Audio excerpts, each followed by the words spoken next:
Alors pour nous préparer pour célébrer la table du Seigneur, je vous invite à trouver dans vos Bibles l'évangile de Jean. Et nous allons lire à partir du verset 17. L'évangile de Jean, je commence au verset 17. Écoutons donc la parole de Dieu. Jésus, portant sa croix, arriva au lieu du crâne, qui se nomme en hébreu Golgotha. C'est là qu'il fut crucifié, et deux autres avec lui, un de chaque côté et Jésus au milieu. Pilate fit une inscription qui plaça sur la croix et qui était ainsi conçue. Jésus de Nazareth, roi des Juifs. Beaucoup de Juifs lurent cette inscription parce que le lieu où Jésus fut crucifié était près de la ville. Elle était en hébreu, en grec et en latin. Les principaux sacrificateurs des Juifs dirent à Pilate, « N'écris pas roi des Juifs, mais écris qu'il a dit, je suis roi des Juifs. » Pilate répondit, « Ce que j'ai écrit, je l'ai écrit. » Les soldats, après avoir crucifié Jésus, prirent ses vêtements et ils en firent 4 parts. Une part pour chaque soldat. Ils prirent aussi sa tunique, qui était sans couture, d'un seul tissu, depuis le haut jusqu'en bas, et ils dirent entre eux, « Ne la déchirons pas, mais tirons au sort à qui elle sera. » Et cela arriva afin que s'accomplisse cette parole de l'Écriture, « Ils se sont partagés mes vêtements, et ils ont tiré au sort ma tunique. » Voilà ce que firent les soldats. Près de la croix de Jésus se tenaient sa mère et sa sœur, et la sœur de sa mère, Marie, femme de Clopas, et Marie de Magdala. Jésus, voyant sa mère et auprès d'elle le disciple qu'il aimait, dit à sa mère, « Femme, voilà ton fils. » Puis il dit au disciple, « Voilà ta mère. » Et dès ce moment, le disciple l'a pris chez lui. Après cela, Jésus, qui savait que tout était déjà consommé, dit, afin que l'Écriture soit accomplie, « J'ai soif. » Il y avait là un vase plein de vinaigre. Les soldats en remplirent une éponge et l'ayant fixée à une branche d'hysope, ils l'approchèrent de sa bouche. Quand Jésus eut pris le vinaigre, il dit, « Tout est accompli. » Et baissant la tête, il rendit l'esprit. Jusqu'ici, la parole de Dieu. Alors, j'aimerais vous poser une question. Quelle est votre disposition envers le Seigneur maintenant à cet instant? Est-ce que votre cœur est ouvert envers le Seigneur Jésus? Ou est-ce que vous sentez peut-être une froideur ou un cœur étroit? Je suis sûr que l'Esprit Saint qui a inspiré ces paroles et qui travaille en nous aujourd'hui désire que même à travers cette méditation, nos cœurs soient pleinement ouverts envers lui. C'est ce qu'il cherche. Ce n'est pas un simple exercice intellectuel que nous voulons faire, c'est de nous rapprocher du Seigneur. Et nous sommes ici à la crucifixion de Jésus. On peut aussi dire le crucifiement, surtout quand on parle d'autres personnes, mais typiquement quand on parle du Seigneur Jésus, on dit la crucifixion, et nous savons de l'histoire que c'est une ancienne méthode d'exécution qui consiste à placer le supplié sur une croix en forme de T, parfois des T majuscules, parfois des T minuscules, ou sur un arbre, et puis il est attaché de divers moyens, par des clous, par des cordes, par des chaînes, etc. Et chez les Romains, et nous sommes ici lors d'une crucifixion romaine, et chez les Romains, cette peine est réservée en général à ceux qui ne sont pas citoyens romains. On dit que c'était interdit même pour les Romains, sauf s'ils avaient été déchus de leur nationalité. C'était pratiqué surtout entre le 1er siècle avant Jésus-Christ jusqu'au 1er siècle après Jésus-Christ. Elle est attestée à partir de l'année 217 avant Jésus-Christ, lorsque nous lisons dans la crucifixion d'esclaves. Mais après, c'était appliqué aux brigands, aux pirates, parfois aux prisonniers de guerre et aux condamnés pour motifs politiques. Et il y a eu un théologien, un historien du christianisme primitif, un professeur allemand, il s'appelle Martin Engel, et il a écrit un livre publié en français en 1981 qui s'appelle « La crucifixion dans l'Antiquité ». Et il a fait des recherches sur beaucoup de crucifixions. Et selon ses recherches, il dit que les Romains ont codifié ce supplice et rendaient la hauteur du support proportionnelle à la gravité de la faute. Vous voyez ce qu'il dit? Donc, on pouvait crucifier quelqu'un presque au ras de sol. Mais si c'était plus grave, quelque chose de plus grave, en fait, la croix était plus haute. Et l'idée, c'était d'augmenter la visibilité du crucifié. Donc, quelqu'un qui était vraiment élevé sur une croix, était considéré comme quelqu'un qui avait fait quelque chose de très, très grave. Donc, le plus terrible crime, le plus haut, la croix. Et selon ce que nous venons de lire dans l'évangile de Jean, nous savons que la croix de Jésus était relativement haute, puisque le soldat lui donne à boire, il ne peut pas le donner simplement, il n'est pas au même niveau, il doit le mettre sur une éponge, il doit le mettre sur une branche d'hysope, il doit le soulever jusqu'à sa bouche.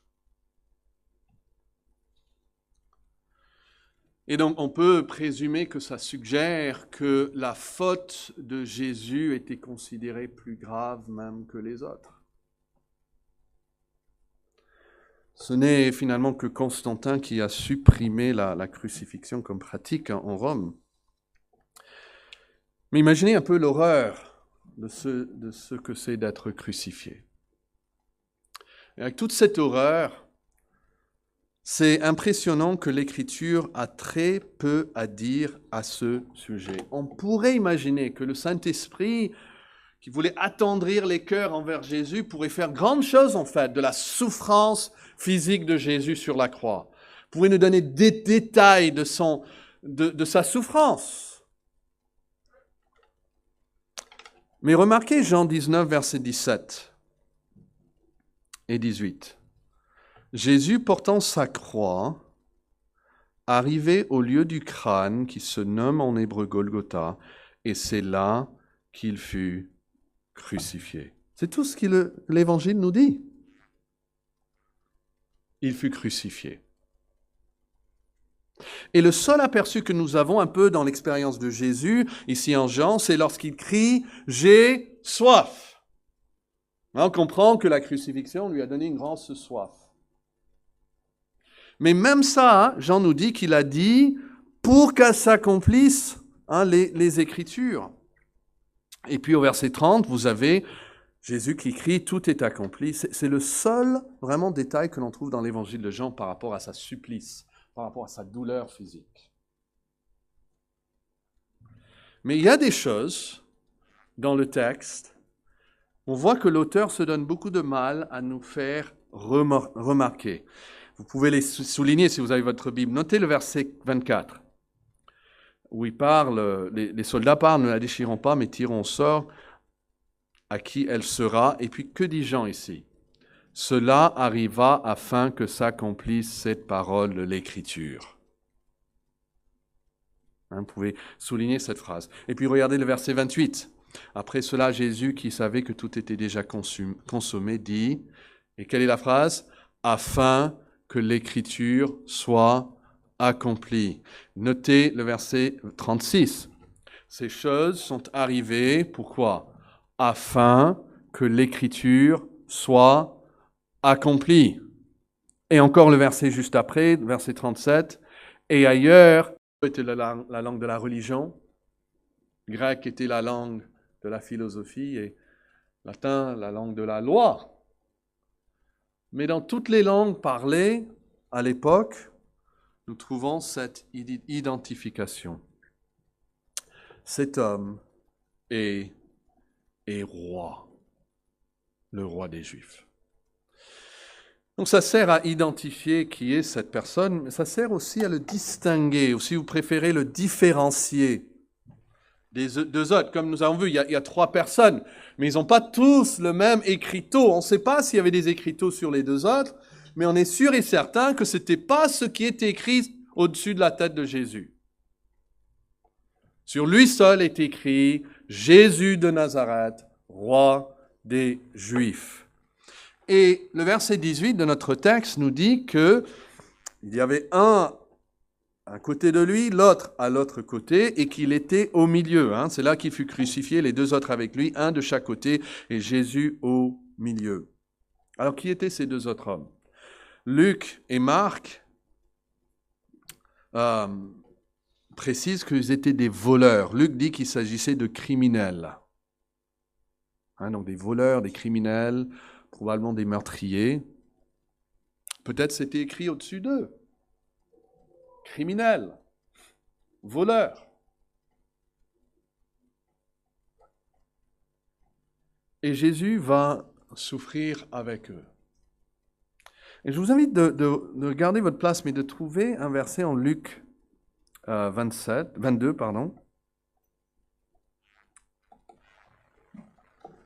Je l'ai ici pour vous, si vous préférez. Ça c'est la nuit avant son arrestation. Et Jésus parle encore du fait que la parole doit être accomplie. Il dit, « Car je vous le dis, il faut que cette parole qui est écrite s'accomplisse en moi. » Et puis, il va citer un chapitre de l'Ancien Testament. Quel chapitre? Ésaïe 53, verset 12. Où il dit, « Il a été mis au nombre des malfaiteurs. » Et puis Jésus dit, « Et ce qui me concerne est sur le point d'arriver. » Ça, c'est la nuit avant. Donc, quelques heures plus tard, il est arrêté. Le lendemain matin à 9 heures, il est crucifié entre 2 malfaiteurs.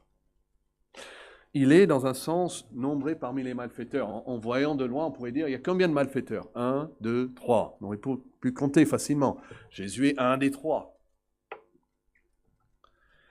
Mais c'est intéressant et c'est important pour nous de noter qu'il n'était pas identifié quand même par Pilate comme faisant partie de ces malfaiteurs. Il y a quand même une distinction, une différenciation qui est faite de Jésus. Parce que aucun crime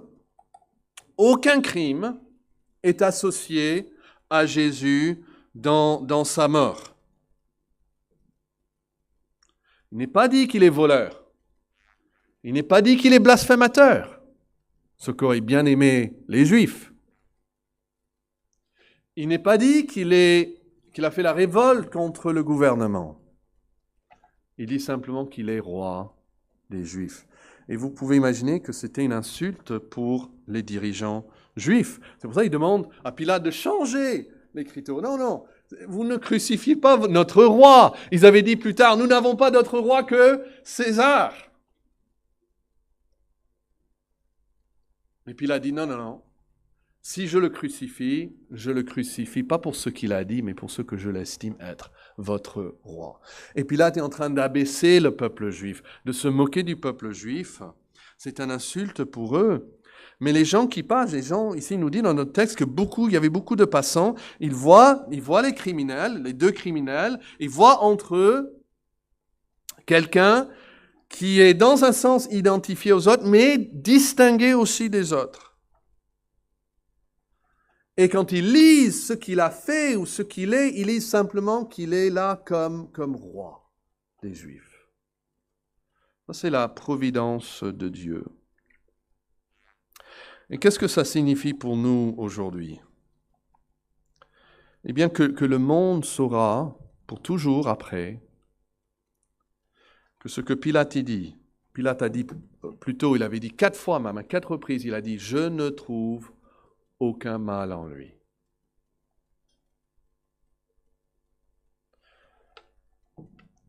Que ça restait vrai dans son estimation. Pilate ne trouvait aucun mal en Jésus. Le juge qui l'a condamné à la mort a dit à 4 fois qu'il n'a rien fait de mal. Et même lorsqu'il meurt, il met un écriteau sur la croix qui indique qu'il est toujours de cet avis. Il n'a rien fait de mal. Pilate ne trouve plus rien à dire que cela. Et bien sûr, les Juifs refusent cette affirmation. Et pourtant, c'est en rapport avec cette affirmation qu'il est crucifié. Il n'est pas crucifié pour un comportement criminel. Il n'est pas crucifié pour une parole rebelle.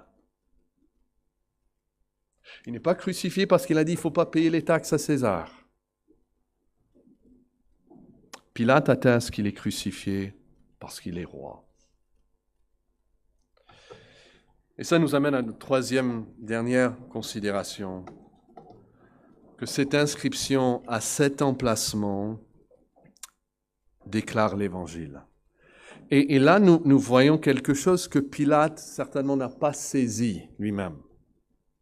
Il est dit dans les Évangiles que le souverain sacrificateur a dit à un moment, il vaut mieux qu'un meure pour la nation plutôt que tous meurent.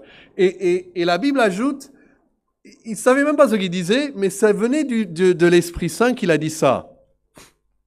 Il prophétisait sans le savoir, en fait. Il disait des choses plus importantes qu'il ne le sachait à l'époque. Qu'un va mourir pour la nation. Et Pilate aussi, il fait quelque chose même plus important qu'il ne puisse saisir lui-même.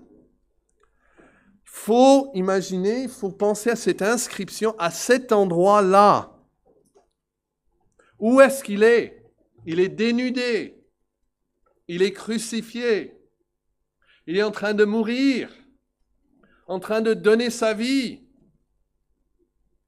Et là, au lieu de sa mort, au lieu de sa supplice, au lieu de sur la croix même, est fixée l'inscription « Jésus de Nazareth, roi des Juifs ». Il est venu en tant que roi. Gabriel, l'ange, avait dit à Marie, il sera grand. Le Seigneur Dieu lui donnera le trône de David. Après sa naissance, rappelez les mages, ils viennent à Jérusalem et qu'est-ce qu'ils demandent? Où est celui qui est né? Roi des Juifs.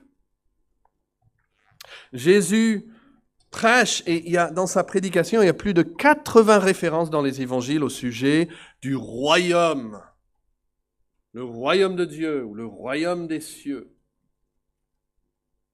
Et lorsqu'il entre à Jérusalem, il y a quelques jours auparavant, sur le dos d'un âne, il est appelé roi d'Israël et il ne proteste pas, il accepte l'adoration de la foule. Et il y a même les pharisiens qui viennent et qui lui disent « Mais écoute, pourquoi tu fais ça? Il faut les arrêter. » Jésus dit « Non, s'ils ne m'adorent pas, c'est les rochers qui vont crier. » Il reçoit donc toute sa vie cette adoration de roi d'Israël. Il assume comme un titre qui lui est dû. Mais notez la juxtaposition de cet écriteau au-dessus d'un crucifié. Est-ce que nous comprenons la signification de tout cela? Le roi des Juifs donne sa vie pour son peuple. Le roi meurt. Et il ne meurt pas en tant qu'un individu simple. Il meurt dans sa fonction de roi.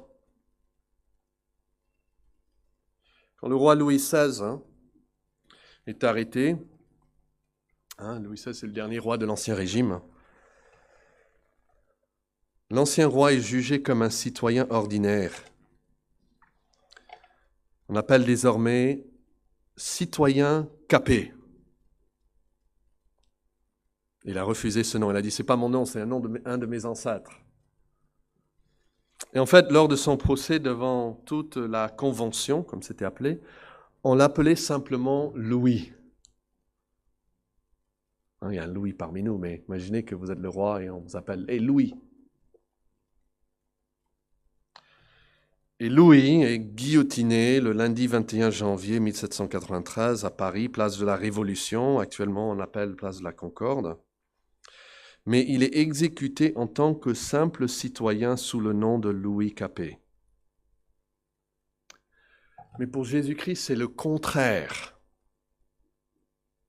C'est pas un ancien roi qui est déchu et maintenant tué comme un simple citoyen. Jésus a vécu toute sa vie comme un simple citoyen. Mais c'est lors de sa mort qu'il est proclamé roi. Il meurt dans sa fonction de roi. Il meurt en tant que roi et c'est Pilate lui-même qui l'atteste. Il est important pour nous de comprendre que c'est une accusation que notre Seigneur a pleinement acceptée. Il a au-dessus de lui, il a écrit « Roi des Juifs ». Et en lui, il est entièrement d'accord avec cela. C'est une accusation, entre guillemets, juste et correcte. Il meurt pour son peuple. Il meurt comme un berger pour ses brebis. Jésus ne meurt pas comme un simple individu pour lui-même. En Daniel chapitre 7, verset 9, nous avons une expression que notre Seigneur utilise plus de 80 fois. Je vais vous lire en Daniel 7, verset 9. « Je regardais pendant que l'on plaçait des trônes et l'ancien des jours s'assit. Son vêtement était blanc comme la neige et ses cheveux de sa tête étaient comme de la laine pure. Son trône était comme des flammes de feu et les roues comme un feu ardent. » Et verset 13 dit, « Je regardais pendant ma vision nocturne et voici sur des nuées des cieux arriva quelqu'un de semblable à un fils de l'homme. Il s'avança vers l'ancien des jours et on le fit approcher et on lui donne, ce fils de l'homme, on lui donne la domination, la gloire et le règne et tous les peuples, les nations et les hommes de toutes les langues le servirent. Sa domination est une domination éternelle qui ne passera point et son règne ne sera jamais détruit. C'est un fils d'homme et qui règne, qui reçoit toute la domination d'éternité et toutes les nations en fait vont lui obéir. Et Jésus prend ce titre. Et c'est son titre préféré en parlant de lui-même, le Fils de l'homme. Alors il ne faut pas dire, quand Jésus dit « je suis le Fils de l'homme », c'était pour dire qu'il était un simple homme. Ça serait un malentendu complet, grave même. Parce que Jésus fait exprès de prendre une phrase que les Juifs connaissent très bien et de s'identifier à celui qui vient sur des nuées et reçoit la gloire et la domination et les royaumes de la part de Dieu le Père. C'est son titre officiel, Fils de l'homme. Et c'est incontestable qu'il comporte des références au fait qu'il est humain. Mais qu'est-ce qu'on fait de cela quand nous lisons en Daniel que ce Fils de l'homme s'approche de celui qui est sur le trône et il reçoit de lui un royaume éternel. Il doit être plus qu'humain aussi. Et la dernière fois que Jésus utilise cette expression avant la crucifixion, ça se trouve en Matthieu 26, 64. Alors, je ne l'ai pas ici, mais si vous voulez, vous pouvez le suivre. C'est dans les autres évangiles, mais je vais lire à partir de Matthieu 26. Matthieu 26, à partir du verset 62.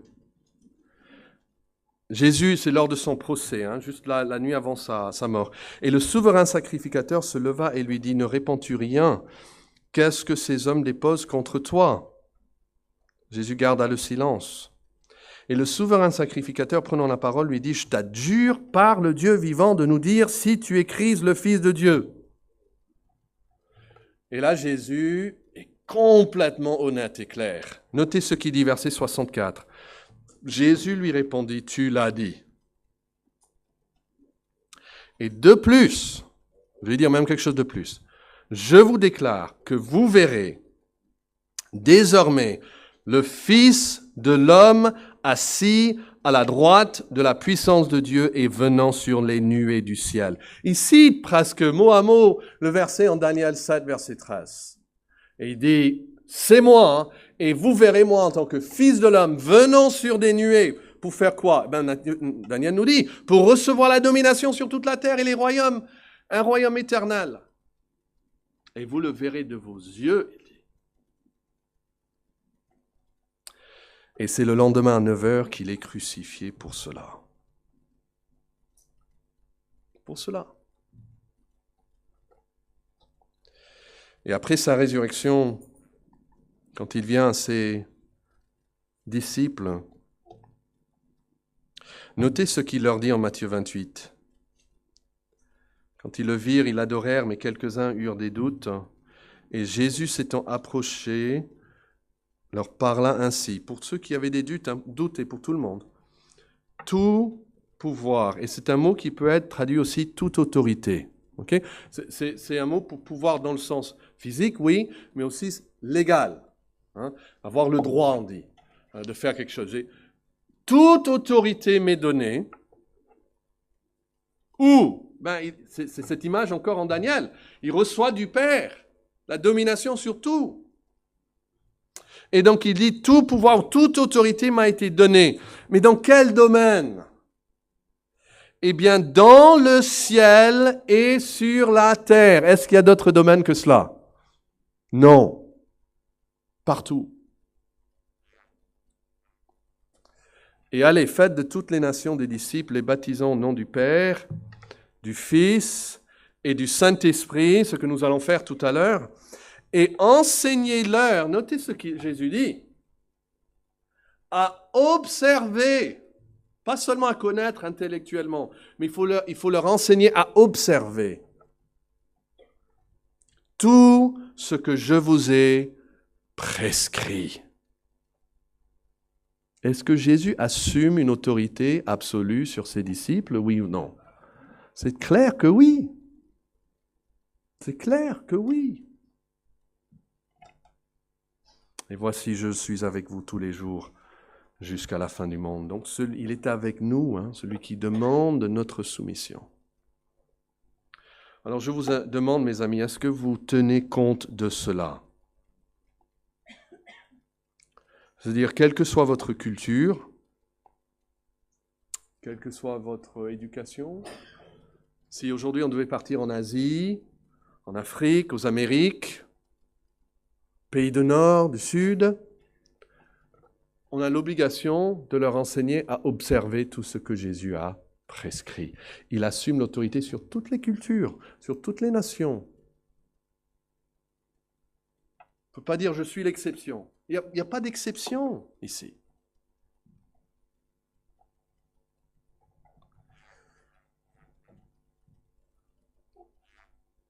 Veillons à ce que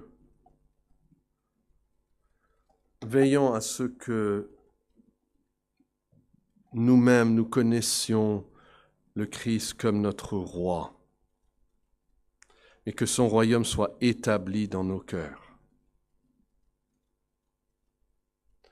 Car seuls ceux qui lui obéissent comme roi dans ce monde le trouveront comme sauveur au dernier jour. On ne peut pas séparer Jésus. Ah, il est mon sauveur, mais pas mon roi. On ne peut pas. Il est un tout. Même sur la croix, il est proclamé roi. Donc on ne peut pas dire, oh, je prends Jésus sur la croix, mais Jésus sur la croix est Jésus le roi. Et donc, s'il est mon sauveur, s'il est mon sacrificateur, s'il est mon prophète, il doit aussi être mon roi. Nous devons confesser que Jésus-Christ est Seigneur et roi, oui, à la gloire de Dieu le Père.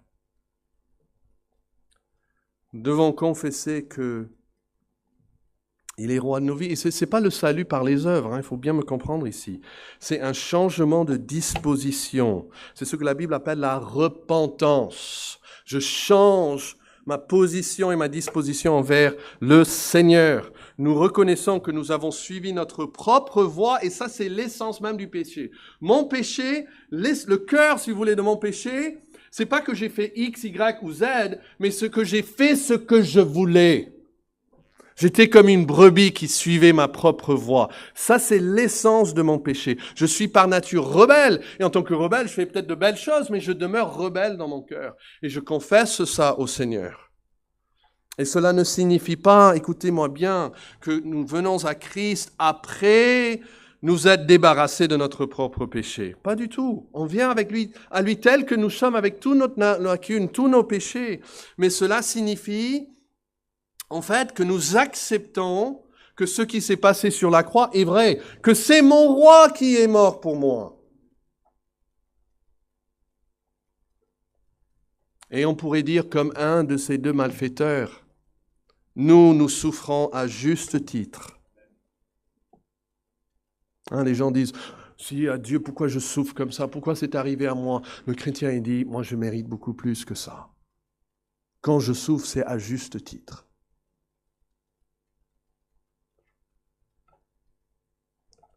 Mais qu'a dit un de ces voleurs? Souviens-toi de moi quand tu viendras dans ton royaume. Il a lu l'écriteau et il a cru. Il a dit, souviens-toi de moi lorsque tu viens dans ton royaume.